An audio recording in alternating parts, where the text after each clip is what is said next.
first. I might start with you, Sarah, because I want to pick up on a point that you raised at the end there about the language. We now live in the age of brevity, 140 characters, news stories on Axios, news stories as BuzzFeed lists or 30-second Facebook videos. How does your plea for an economy of language sit with a world where we seem to have an economy of language, but it's not helping? Well, the problem with that economy of language is it's not true economy of language. It's just a spit, really. In many of those things, what you're reading is someone's unfiltered opinion. And when you look at what Twitter has done to the debate, it has great moments. It's quite useful for putting you in touch with people. I get all of that. But it hasn't encouraged people to reach a point where their thoughts are considered. That's my problem. It may be short, but there may be few characters involved, but they're not thought through characters. It's having no effect whatsoever on people's desire to think carefully, to consider what they want to say and express that in simple, straightforward terms. You also talked about the creation of venues of encounter. That's what we were told that social media was going to be 10 years ago when we were signing up for Facebook accounts. Why has it failed? Well, I urge you, look at Barack Obama's speech. He wasn't saying anything new, but he said it very eloquently, which is, of course, the thing that we've understood has happened, which is it has created more and more silos and more people are only listening to each other. And I think it was an inevitable conclusion, and I saw it very early on, and I have to say it's a very difficult thing for a journalist to do, but I've stayed away from Facebook for that reason, that the amplifying notion of just talking to people who agree with you. I have a chap on Twitter that I use a little bit, and he's one of the... I've just decided to get rid of him. I stuck in there for a long time. He's called Mike Chernovich, and he's responsible for a lot of the worst conspiracy theories in the US, but I plugged away listening to him, reading what he had to say, and in the end I've decided it's just too filthy and it makes me want to have a bath. So you couldn't design anything, really. You couldn't come up with anything. If you wanted to have a movie script in which you designed a program in which to amplify the worst characteristics of a narcissistic race, there, we've got it. So it's up to us. It's there. It's in a very poor form at the moment. The only thing we can do is to try and use it better. Kim, how do you see that world of social media now playing in South Australian politics? And is it shaping where the debate is heading in this campaign? Look, it undoubtedly has an impact no matter where you are, whether you're on a national scale, Australia or South Australia. I do think part of the challenge that Sarah's talking to is the unravelling of trust that we've actually seen across multiple parts of society, and particularly the trust in politicians, but also trust in journalists, which is an area that we long held as something that we valued and we held up, but also trust in expertise. It's not often I agree with a comment by Scott Morrison, but to have called out that actually we've stopped, even when former prime ministers seem to want to ignore everything that experts and research says is true and factual and evidence-based, to a thought bubble that says, no, it doesn't agree with my opinion, so I want a different view. And so the sort of that shifting of social media from being individuals connecting with each other, good, bad or indifferent, but a social media bit, to really being a platform and seeing themselves now as both advertising and media and opinion organisations wrapped around a bubble. And so that's the enormous challenge. We do live in a state that has largely a single newspaper as our primary media source. The ABC continues to, I think, provide a really good balance in that. It is very hard, I think, therefore, for the broad electorate to really get a handle on the actual issues and facts and information to support a decision when it comes to issues, policies and elections. We're seeing more and more now governments engaging directly on social media. Does that help or hinder?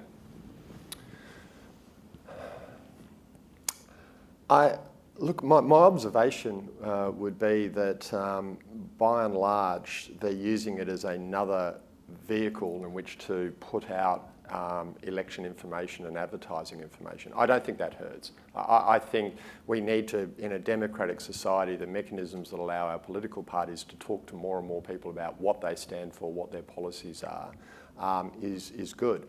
And I must say I follow most of the political parties in order to stay in touch. And by and large, I've seen it as being an environment where actually sharing what their key issues are, what they're promoting and what they're about, that's a healthy thing and it's good for democracy. But I have a very strong rule, which is I never read below the line. Yeah. I think you start to read below the line is when you end up in a state of despair very, very quickly. Sarah, you spoke about the situation in the US and the Russian interference we've seen there. Hopefully there's no Russian interference in the South Australian election. But this probably will be the first election where it's going to be fought on Facebook and parties are going to be targeting messages to particular voters in a very specific sort of way. Can you just tell us a bit about what you've witnessed overseas? Well, I don't want to sound crazy, but I wouldn't rule anything out because the idea that the Russians have at the moment is that if they can do, there's two things that they want to do. They want to disrupt democracy where they can, and they want to disturb the Western alliance, in particular NATO. But whatever they can do to maintain distrust in democracy serves them. Now, we're obviously a small part of that. And you could say, looking at the French election, because there was a huge attempt to dump emails just before the election of Macron, and it seemed as though the French voting public saw it for what it was, and it wasn't particularly influential, but it did come very, very late. There's some questions around the involvement in Brexit, although that it seems to be sort of complicated at the moment. But they are constantly looking for ways to disturb the ordinary day-to-day business of democracy. Australia is absolutely not immune from that. The expertise they have in their cyber departments is quite fantastic. So even though when you look at the indictment, the recent indictment, it looks as though it's sped up considerably. You know, it started off with sending people on a black operation across the United States to learn more about the states they needed to target. But this is a very sophisticated program. We are certainly not immune from it. I'm not suggesting you're going to have Russian bots pushing you towards Nick Xenophon. But vigilance is all. I don't want to sound like a slogan for the RSL, but vigilance is everything in this. It would go very much against his Buy Australian campaign, I'm sure. You would think. But Kim, on that point, you know, we were a week into this state election campaign. I certainly feel like it's been a week of 3 separate campaigns talking to 3 separate audiences. Is that something you've noticed? Is that, you know, are we seeing that fracturing play out in this election? Well, absolutely we are. I mean, I don't think anyone has experienced an election where you have 3 parties that are genuinely polling that scale of primary vote and have you know, a claim to be running in enough seats to actually potentially form government across the board. You know, even at their height, I think the Australian Democrats perhaps, you know, polled 10 to 15% in a primary, and 15 might have been overplaying it. So they, you know, seat by seat, issue by issue, it's a complete battleground for what the issues are. The challenge a little bit is that the newest party on the block hasn't yet necessarily got clarity around all of its policies. We've only in the last days, I think, have locked away candidates, and it seems to be a focus which says we're not the other two.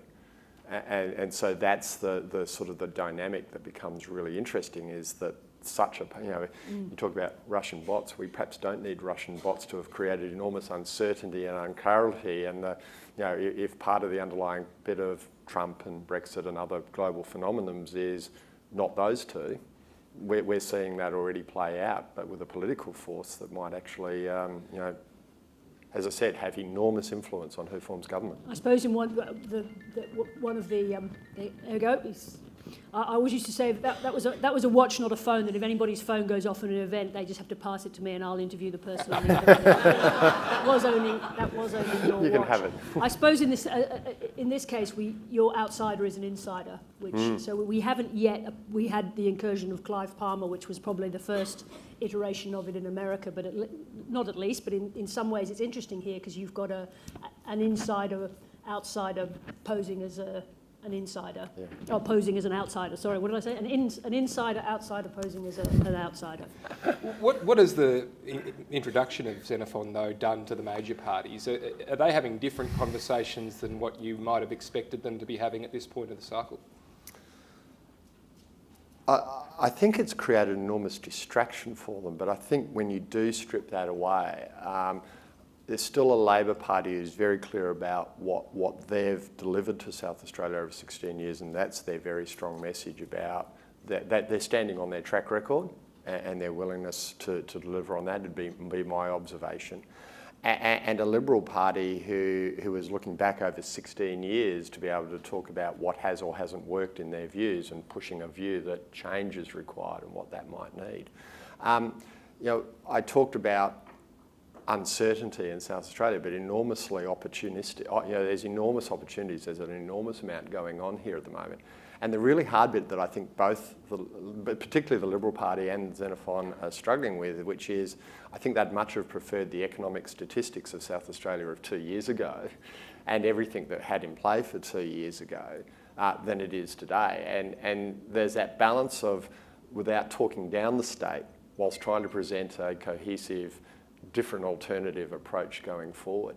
I think that's an enormous challenge, and for South Australians, it's that challenge of a known quantity for 16 years versus the risk, the challenge of not having been in government. Can I just ask something? One of the things you said that I thought was really interesting was about the future dislocation, that those people for whom new economy jobs are not going to work, which of course was a huge part of Trump's success, appealing to those people that he would, like King Canute on the edge of the waters, he would hold the tide back. And in fact, there were factories who were doing just that in the course of the election. There was a particular factory that was being taken over that was moving its workforce to Mexico, and in an absolutely tragic example, the workforce was being asked to train their Mexican replacements, which is a hell of a thing to do for someone who's worked at a factory for 35 years.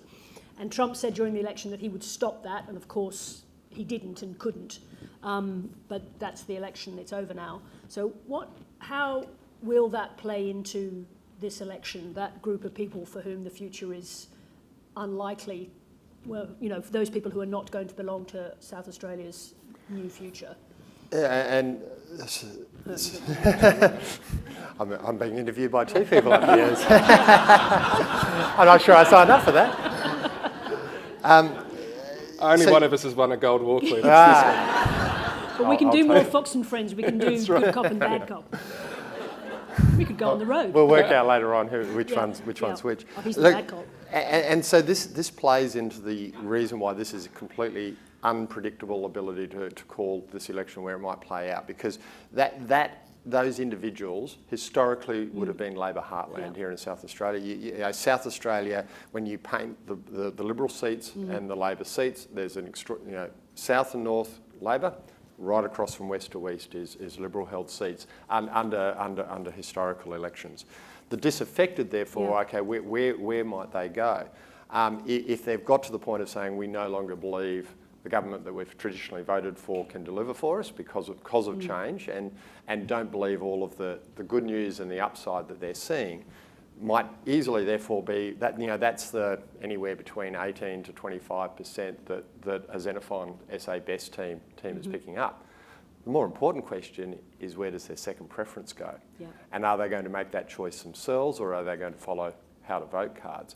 And in a two-party preferred voting system, every single seat, the difference might be a handful of votes as to which of those two parties end up in the second spot. Because if an SA Best ends up in a third spot, it'll be their flow of preference that determines who actually wins the seat. And in a state as small as this, it'll be that's what will swing it. Right. Sarah, I want to talk about the killing season. Yep. What did that exercise, those hours and hours of interviews, what did that teach you about the way the political and public service machine in Canberra works at the moment? Well, first of all, the hours and hours. One of the very first things that we had to do was to shut ourselves off from mainstream thought. It was one of those, the Rudd Gillard catastrophe, if you like, was a subject that everybody felt they had the absolute answer on. Rudd was this, Gillard was this. They all knew exactly what it was all about, and they wanted to tell me. And they also wanted me to urge an enormous amount of ad hominem attacks. They wanted to know about the trivial stories that proved their theory that she was this or he was this. And a story based in that kind of hatred and contempt, a series, is not something that I could ever make, and I don't believe it's interesting for the audience. It's a cheap thrill, easy to do, and in the end, completely unrewarding. So we had to shut ourselves off from mainstream thought, and we did that by, in the office where we were working in the ABC, we kind of shut the door and we stopped listening to people's views about what the series should be about.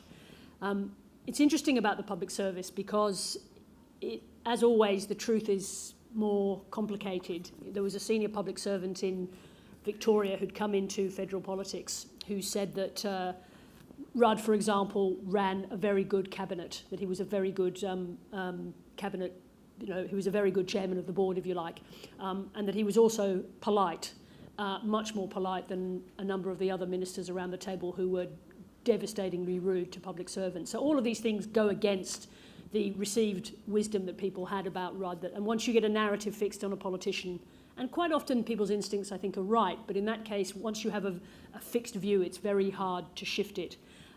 So we did talk to a lot of public servants. They don't go on camera, but we did speak to some of them to understand their point of view, not in terms of fixing the narrative, but a very interesting discussion that we get to have around the interaction between public servants and government, and that point that Ken Henry made, that it's a public servant's job to say when politicians are making unreasonable requests and you have to find the authority to do it.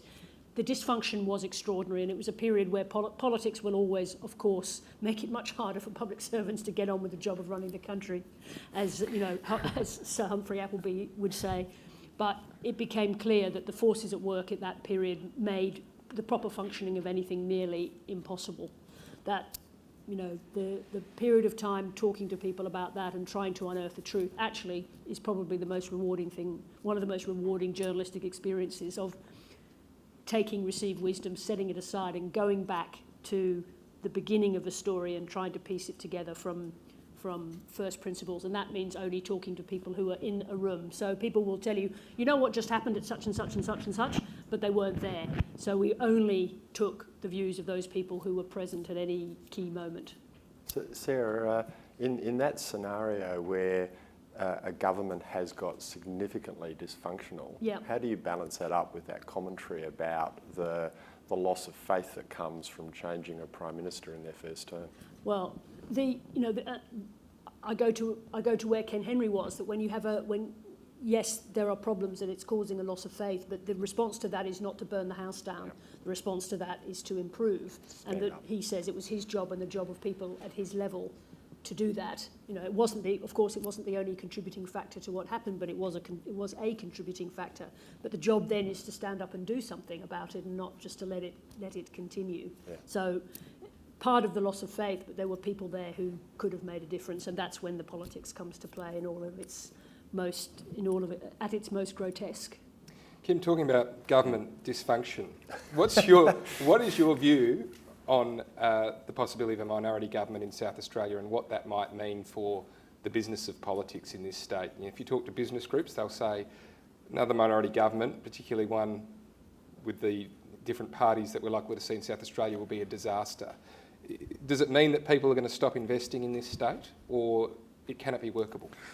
Look, I'd say a couple of things. I think the first is to observe is that I think we've actually been running with minority governments in this state for the best part of the last 16 years in one form or another. It's a different kind of minority government if it's SA Best that has chosen it, so I acknowledge that. But running with minority governments has often actually been a catalyst for good government at times, and both at a federal level and I think at a state level. So those things are not incompatible with each other. But if I did have my last $100 and had to have a view on how our election might play out, that sense that we will have a government that is forming government with the support of SA Best in both the lower house and the upper house feels to me like the more likely. The question will be who best negotiates that, and therefore what they've had to give away in order to do that. And I must say, the sort of press yesterday, or the energy announcement of SA Best yesterday, that plays to individuals' personal economic concerns, which says a government who doesn't deliver 20% lower electricity prices we will no longer support. But the disruptive nature of that from a government point of view concerns me enormously. I think the key, and Sarah, you really just touched on this key, and the key is a lot of the people that are sitting in this room. We will have a government that form up. Under our constitution, they will be elected to lead government in South Australia. They'll have policies and views and things that they want to implement.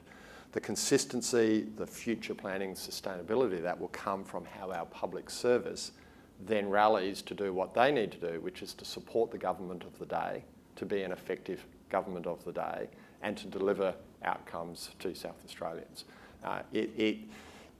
There's probably an extremely large percentage of our public service that have only worked under one government, who haven't actually worked through a change of government. And that's going to be a really big factor if it occurs. But it's going to be critical to success as well. I'm conscious that we've probably got some questions from the floor. I think we've got a microphone or two to pass around the room. They're just down the back there. Has anyone got a question? If you want to just wave down one of the microphone holders. There's one up the front just over here. Just regarding everything that we've heard over the course of the morning, I'm wondering, are there warning bells that we should be listening to around the digitisation of the public sector itself? And if so, is there a kind of canary in the coal mine around that somewhere in the world we should be looking at? Everyone's looked suddenly at me. I have a very strong view that the answer to that is no. I think digitisation and the digital economy and changes that are occurring across the world are very much a part of an economy and society that is changing and transforming. As human beings, we do that all the time. And it's going to herald a very different way in which the public sector engages with the community, and in fact where the public sector can be a leader in the engagement and the way in which it uses new technologies, new ways of interacting in a force for good as opposed to perhaps not so good.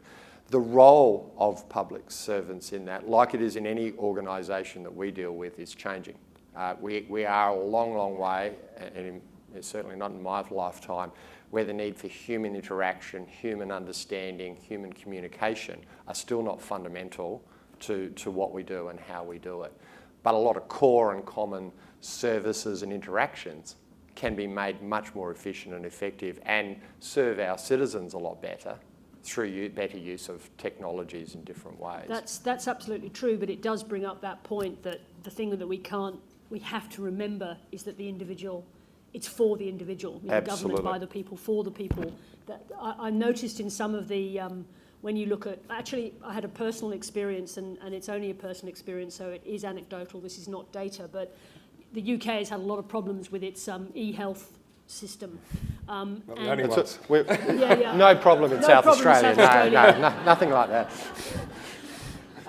And so they've reached a point in terms of data protection where I think they have forgotten that there is an individual at the heart of it. So because they had some bad data breaches, it's extremely difficult to get any medical record sent to you as an individual. And I went through an inquest after my mother died in Australia, trying to prepare for an inquest, asking them to send the hospital investigation report. They wouldn't send it. So they have a 500-page report. They say, we can't send it to Australia and we can't send it electronically. You have to come and get it. It's a tiny example, but throughout that experience of dealing with health records, because of the weaknesses in the system and the vulnerabilities, they've now created a system that is not for the individual, it's to protect the system. And at the same time, when I look at, as I have been recently through the Russia investigation, you look at what North Korea is building in terms of its, this is the other side of that question. So how do you keep the individual at the centre of a digitised public service output?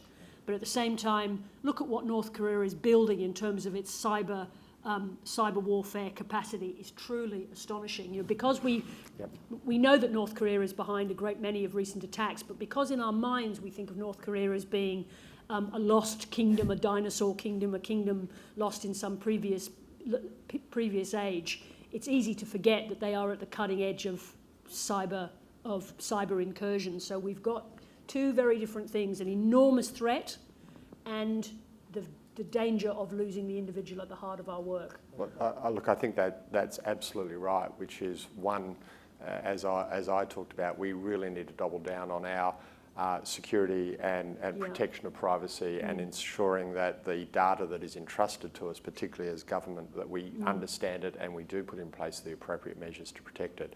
But then to use that data in ways in which we can re-gear the people part of that, the individual part of that, and free those people up to do what they've too often been stuck in offices doing, and actually getting out and engaging. And look, I'll channel something, given that David Pearson from the Dunstan Foundation, Don Dunstan Foundation is here, launched a Zero project yesterday around homelessness in South Australia.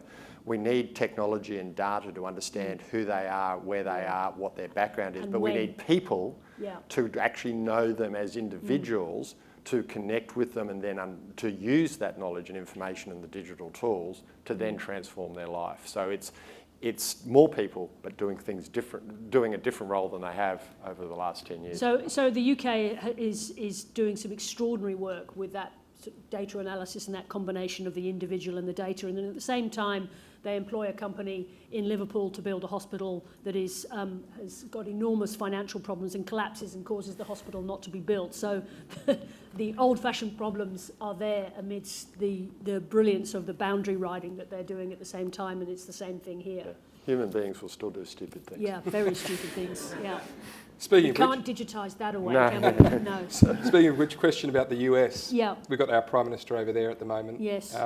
We've seen incredible politicisation of the key institutions in the US under Donald Trump.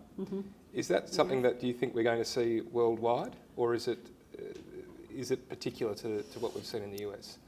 As always, they are, talk about the boundary riders, they are the boundary riders, and when you're looking at an ideological upheaval, you're going to see some of these examples. The problem for me in that case is that is actually an ethical question. It's not just about, the head of the EPA. It's not just about pulling out of the Paris Climate Accords, whether you think they're a good thing or a bad thing. It's not just about ideology. There is a real problem of ethics around the kinds of people that are being employed. And if you look at what's being looked at in the Mueller probe, you're seeing people who were at the same time negotiating loans for Donald Trump, then trying to get positions in the cabinet. Just look at the makeup of the cabinet. But Trump would say, look at the makeup of the Obama cabinet. It was just as captured by Wall Street as his is. But fortunately, we're ethical boundary. We're a long way. The ethical boundary in Australia is still a very, very long way from the ethical boundary that's been moved in quite frightening ways in the US. So we're certainly not there, but I think there's a huge issue here with we haven't done anything to confront the issue of ministers taking jobs in public service, in defence. It's a huge problem that we haven't been able to get together an ethical framework for what happens to politicians when they leave business. I think is a huge problem, and it's why I have an argument with people who say that people like Rudd and Abbott should always leave. Immediately afterwards, they should get out of politics and stop applying their pressure and their difficulties and their disappointments to current politics. I don't agree with that. In the UK, when people lose power, they hang around. I don't think that leave aside your feelings about either of those two people. And I'm not suggesting they're necessarily negative. I'm just saying put them aside. That somebody who's very good at politics, we know politics is incredibly difficult. It's a very, very hard job. It's very hard to be good at it. If you learn to be good at it, why do we lose them from politics? I don't agree with that. And it also puts us, so it's a controversial position, but I don't think we should assume they should go. They should maybe conduct themselves differently, but they shouldn't necessarily go. But we need to confront this ethical question around what happens to ministers, federal ministers, state ministers, when they lose office, and what happens next, and how we control that ethically, because it's a huge problem. If we follow the UK model, they could end up as editors of newspapers. That's right. Sure, And Tony Abbott could go back to where he started, That's which is right. being a sub-editor. Somebody once said that his real skill is actually, it's a sub-editor's skill, because he sloganises so brilliantly. He's so good at capturing ideas that he could go back to being a sub-editor. He won't thank me for that. We've got another question from the floor. And while you're getting the microphone there, I just beg you, if any of you are using this event on Twitter, please don't tag me in anything about Donald Trump, because I'm in the middle of making a program about Trump and they will read my Twitter feed. So we're amongst friends, so don't tag me in. Chatham House rules. Chatham House rules on the Trump stuff. Sandy Pitcher's got a question. Yeah, I've got a question. I'd love not to be tagged as well. Sarah, I suppose this is a question, but apologise a little bit for having a bit of editorial in there too. But I was really loved all of your contribution, but thought for us as public servants in the room, your points about being able to be open-minded despite what we do in our private lives is a really interesting one, and one that I don't think we talk about enough. And I've got perhaps a controversial view that I'd like you to reflect on, that our push to declare everything, our declare everything that we do, can actually lead to the sense that everyone does and will act always in their own self-interest. So the idea that I sit on the school board of my school would mean that I would want more money to go to that school, instead of realising quite well that my kid's school's doing much better than hundreds around the state. So I actually wonder if the push to declare everything, and I love the transparency of that, actually also pushes us to a sense that people will only ever act in their self-interest, and circle back that public servants therefore might be acting in their own self-interest rather than carrying out their role for the government of the day and the people of South Australia. So I'm just interested in your I think it's an absolutely fascinating point, and I agree with you. I think the assumption that because I vote like this or have these interests that you can therefore go, aha, therefore I can draw the lines that prove. Now, in my working life, I spend my life drawing lines and asking questions as to whether or not this or that connection suggests something. I suppose the question is, does it prove something? So that's the question I have is, you're right. If you're a professional and you're in a profession that has a strong ethical framework, as I'm sorry to say, I think mine does, even though it's constantly under attack. But in its operation that I've been involved in, for the most part, all of the colleagues that I've worked with, I would say that it has a very serious ethical underpinning, and I know yours does. That we ought to be able to understand that people can have hobbies, interests, belong to things, support things, and it doesn't mean that you're going to argue in the wrong way. It's a very complicated thing, because I understand people feel like they want to know, and I think it's one of the reasons why I have a husband who's a journalist, and I never ever talked about him for years. Bear with me on this point. I never ever talked about the fact that I was married to someone who worked in television, because I had this very strong, now I think I'm over 50, what the hell, I can talk about it. I've got my own, I have my own career, my own body of work, that should stand for itself. But it's because instinctively early on I thought there's something really troublesome about political couples, media couples. People think that there's an operation of power that is somehow behind the curtain that they're not seeing. I think it's why political couples in particular are threatening to people, that there's something going on that you will never know about. So, and the problem is, because we have encouraged people to believe that there is a secret, hidden, other truth behind everything that you see, and you are never getting the truth, that we've allowed that sense that you can discover something, and I can only find out what your interests are, I'll understand everything that you do. I don't know how you combat that except through ethical behaviour. But I'm with you. I think that we are getting to a point of over-declaring. You've got to watch those media couples, I tell you what. Yeah. Kim, do you have a view on this? Ooh.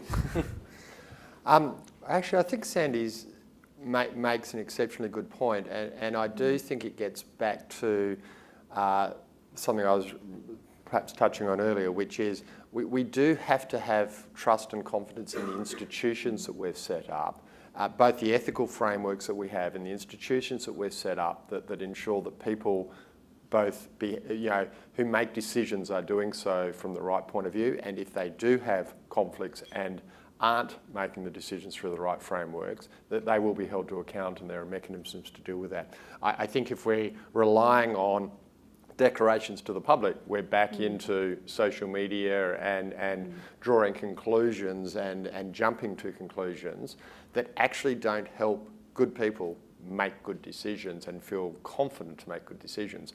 And inevitably, it leads to people being highly risk averse, not making decisions, and that's potentially much worse than actually being bold and brave to do the right things for the environment. We talk about uncertainty and ambiguity. Now is the time for bold and brave and people who are willing to grasp opportunity. I sometimes think with public servants, one of the issues is that people still don't understand the nature of the role of advice and policy formation. That because, I was talking about self-effacement, because it's been a huge part of the public service ethos to not put yourselves forward as individuals in the production of good policy, that I still think there's a little bit of a mystery in the public about how that works and how when there's a change of government, you shouldn't all have to leave. I know it's happened from time to time in Canberra. Certain governments come in and they will behave like that and decide that certain people are too closely allied to certain policies. But I don't know quite how you do it, but it's why I enjoy having public servants sometimes participate in our programs, and I always try and do it. The first time I did a program on climate change, I couldn't get Martin Parkinson to take part, but I went to see Martin Parkinson and asked for a briefing from him on the ETS that was being created at the time. There is a problem with interactions with the media. I understand it's an extremely fraught, dangerous area, liable just to lead to trouble, but if we can't find some way... You should have told me that an hour ago. If we can't find some way to better advertise to people, to explain what it is that the role is and what you're doing, I think that's what leads to the false notion that transparency will solve all of the problems that all of the suspicions that people have around public servants, and not helped by your Chamber of Commerce saying that public servants are morbidly obese in South Australia. The public service is morbidly obese, so that doesn't help. Slagging off public servants shouldn't happen. But somehow I think we have to talk about the ethical framework in which you work more, so that people don't feel that they need to know everything about your life in order to judge your decisions. That's up to you. I don't know how you do that. I try and do it, but we also need to talk to each other more. You have the expertise that we need. There needs to be a way that we can have controlled, safe conversations. Indeed. Here. Another question? Yesterday I was at an event, another IPA event, where we were talking about collaboration and the complexity of that in policy development and design, but also sort of almost absolute requirement that we talk to the people who will be affected by our policy. And here in South Australia, I think we've had some good examples where we've had a go at that. The Royal Commission and then the public conversation around the nuclear fuel cycle, I think is one example where really we did engage the public in public policy conversations in a really informed way. We could argue that the recent plebiscite is another design for creating that place for conversation, collaboration and real debate that's informed and rational. Are there other things we should be doing? What's your advice to the public service to really think about the design of those opportunities, given that they, I think, Sarah, I did get the sense that from your perspective, they are the things that are now in danger of not being part of our policy development. Well, I think the solutions are hard to find in this area, but I agree with you that that outreach is not a great word. I don't like it, but it is absolutely crucial, because the worst thing, as we know, is when policies come along and people think they have been done to them, rather than them having a proper understanding of where they fit into it. Now, of course, some policy is just bad, rotten policy, but it comes back to the question of the individual. How do you find the forums where you can reach the people who will be affected and reach them in a way that means that they're going to participate? Because it's, as you know, it's hard to communicate the complexity of public policy to a broad audience. But I think those things you're talking about, I've seen a number of those forums in different places in the world, and I think that it's a fantastic way to go. I don't know how you do it on a broader level. I don't know how you can better use social media to draw in a wider audience, but I know that it's essential, because so much of what we see in infrastructure in New South Wales, so much of our problems are around that top-down feeling that people have. And it's great that the British government is charging utility companies rates in order to get them to do their roadworks after hours. Actually, it's quite an interesting notion. But the big problem in the UK, as we have in New South Wales, I know less about South Australia, is there has been a terrible failure to get people to understand why policies, particularly in infrastructure, are happening and how they fit together. And we've got some very good people working in that area, but the gap between the public's understanding, the insertion of tabloid media into the middle of it that just causes disruption, there's very little of that that's helping, and public understanding. We've got a massive breakdown in that area in New South Wales. Infrastructure New South Wales would not thank me for saying that, because they're very good. There's some great minds at work, but we have a real problem with continuity in infrastructure. I don't know if you've had the same problems here, but the lack of continuity in infrastructure policy is causing huge headaches where we are, and there isn't enough being done to bring the people of Sydney, for example, into a broad conversation. They're letting it happen through the media, and it's not the right place for it to happen. It's all right in a controlled media, but it's not all right in a tabloid media. I'm sorry, it's just a fact. Kim, you spoke before about the need for bold decision-making, particularly at this time in the world. How do you place that alongside a need to be properly deliberative and to consult and talk to people about what is going to happen in their lives? Yeah, look, and I'm going to take the question to a slightly different way around the collaboration, because I'm an enormous believer, as we are as a firm, that individuals or pockets of people, particularly when they are not diverse pockets of people, are the least ideal way to actually come up with ideas, solutions for complex, challenging and ever-changing problems.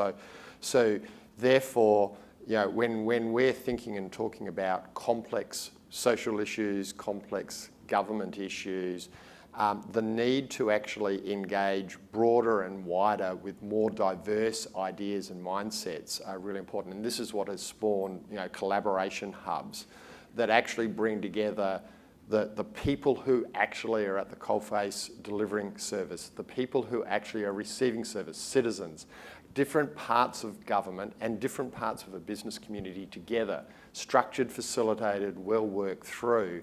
You're more likely to get the thoughts and outcomes and decisions about how to achieve change completely differently than people, no matter how good they are, sitting in rooms deciding that this is the right answer. I talked about the change and opportunity that the shipbuilding industry brings to South Australia. Those issues aren't going to be solved by consultants on their own, government on their own, or the actual companies themselves on their own.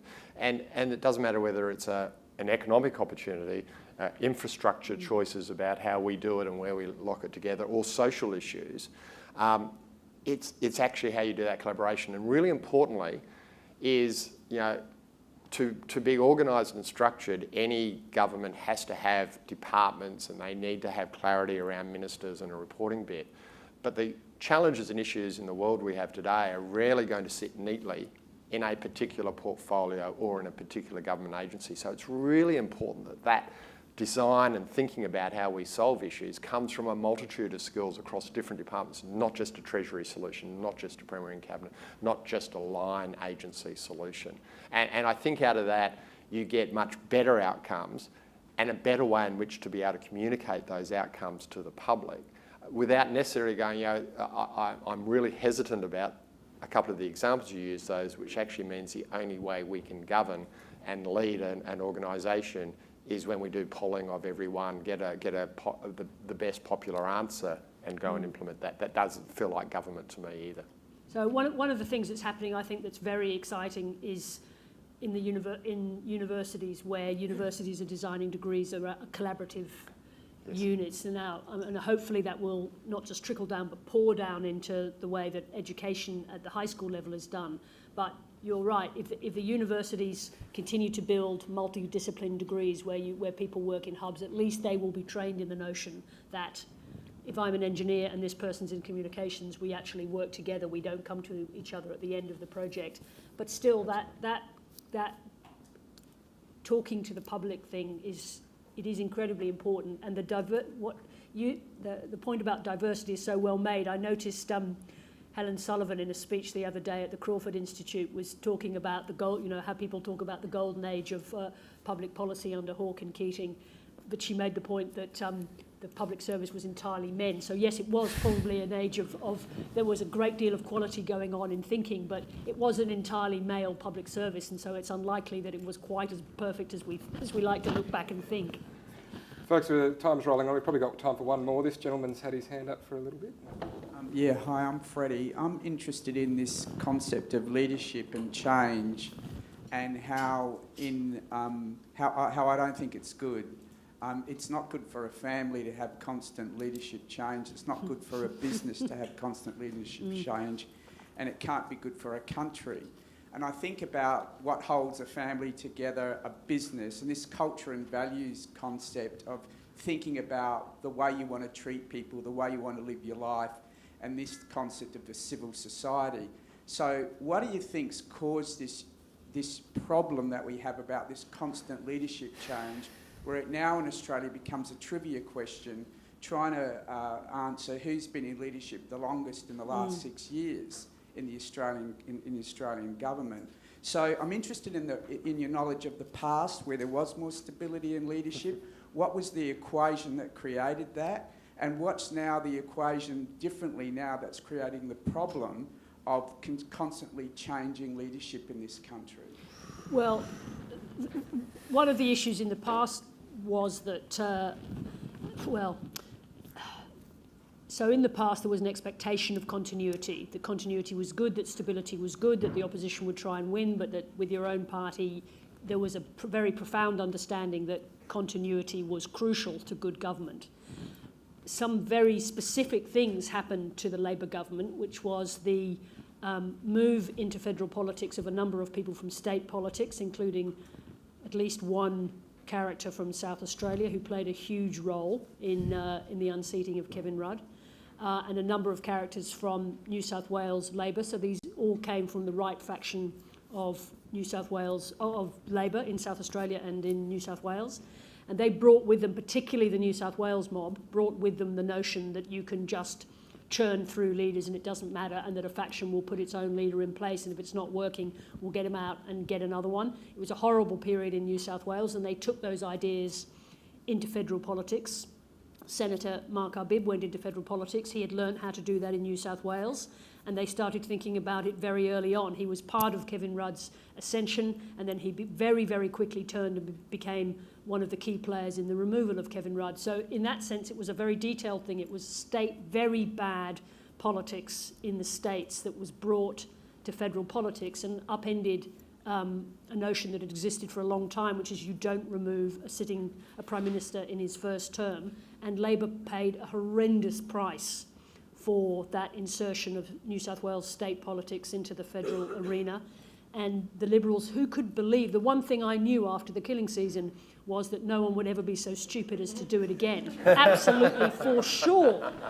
Almost until the day it happened. It's not possible that you could see something so wildly destructive and think that your example of it was going to be a successful one. No matter what anybody thought about the way that the Liberal Party was headed, what anybody thought within the Liberal Party, that you think you can do that and get away with it when you've just lived through the most grotesque example of a government being disturbed by its own madness, really defies belief. And it's why I'm absolutely sure that until those people who were involved in that churn, until they are gone from the federal parliament, until that memory, that family memory is wiped out, that we're going to continue to live in its aftermath even though we've now in a slightly longer period of stability. The two people who were both Turnbull and Shorten, you know, it's going to be Turnbull and Shorten at the next election, and they're both up to their elbows, up to their shoulders in that kind of behaviour. So we're not out of, at a federal level,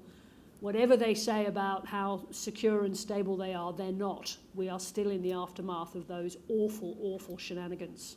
Kim, just quickly, we don't have much time, but in South Australia we've had 2 premiers in 16 years, while New South Wales and Canberra have been churning through leaders. But we also have an election where you've got a potential balance of power holder saying he might turf out a premier in 2 years.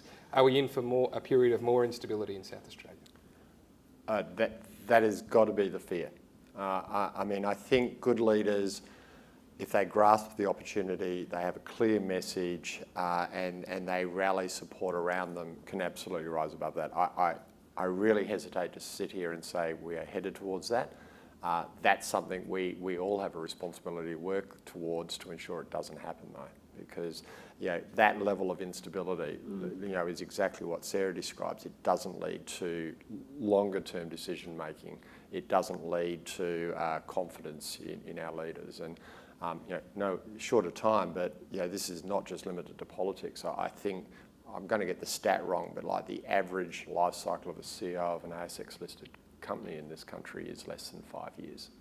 It's got we churn through leadership very quickly, and I'm not entirely sure personally, is it because of an absence of good leaders, or is it that absence of trust that just means that we don't see an outcome, so we want to try something different? There's another issue just quickly there in relation to the ASX companies, where that churn in CEOs is destructive at another level, which is that it sends the message that you can be CEO, you serve yourself, you look after Correct. your own portfolio of shares, and then you get out. Correct. And let's not name names today, but you look at some of those big companies that have been going through that and the behaviour, and clearly you're seeing someone feathering their own nest, not the company's nest, and certainly not the shareholders' nests.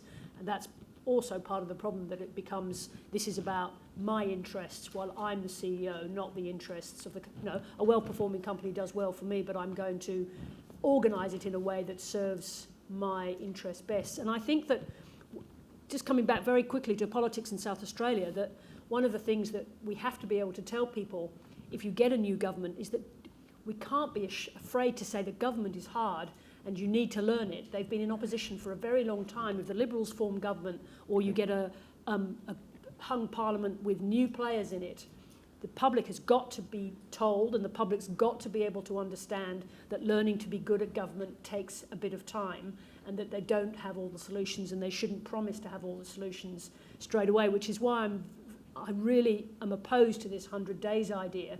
By all means, yes, we want to be energetic, but you don't want to send the message that I can change your life in 100 days. You're setting up the idea that politics is easy, and if you just vote for me, it'll all be straightforward, and I'll have changed South Australia in 100 days' time, and of course they won't. Well, on that thought, ladies and gentlemen, we're out of time. Can you please thank Sarah Ferguson and Kim Church? Thank you. I'm here to wrap it up, and I want to thank Nick, Kim and Sarah. What I do want to do is just reflect personally, I think, on the things that Sarah talked about. It really kind of sparked in me, I guess, the reason why I joined the public sector many, many years ago. And a lot of us, I think all of us in the room, actually have a very strong purpose for why we're here, and that purpose is actually serving the South Australian community. There's 2 things that resonated with me. That the voices of the weak, being a child from migrant parents, they were the weak, I guess, when they arrived, and the underrepresented. And in particular, how do they sound? And I do know that every public servant that I actually work with has that purpose, no matter what they're doing, even if it's paying the police officer or helping someone in an administrative role. We often get clear why we actually joined. So really, based on that context, thank you so much, Sarah, for actually reigniting, I think, the thought process around why we're here. But as public servants, we serve the government of the day, and I can't actually say what that will look like in a few weeks. But the context is that if we do actually base it on the values, the behaviours and the ethics that we actually agreed to when we joined, and the values and behaviours that we had from the day we were born, basically, that whatever that frank and fearless advice is, it will be to not only help the government, but to make South Australia thrive. So that's the wrap-up I'd like to make from what I got out of today. And it just resonates so much with me in relation to why we joined and why some of us continue to be in this place for such a long time. So thank you to the public servants. And we're going to have a really interesting time, and the one thing we need to do is develop skills in how we respond to that change to help whatever government is in to do the best that they can for our citizens. So I'd like to say that this has been a very dynamic session. Thank you so much to all the speakers. So on behalf of IPA's Divisional Council, I'd like to thank you all for attending. It's a special event because we actually have a new group, an advisory group, that actually looks at events for the future.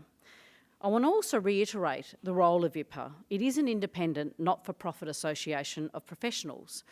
And I think it's triggered some thought around the things that Sarah talked about, where we can actually have a forum where we can have frank and honest debate, often one that we don't have in our workplaces, but also, Nick, a message, I guess, for journalists in where you might be able to get some more information about what's actually going on in a public sector, and where can I get a bit more information about what lies behind what's actually happening. So we'd like to have our voices out there a bit more.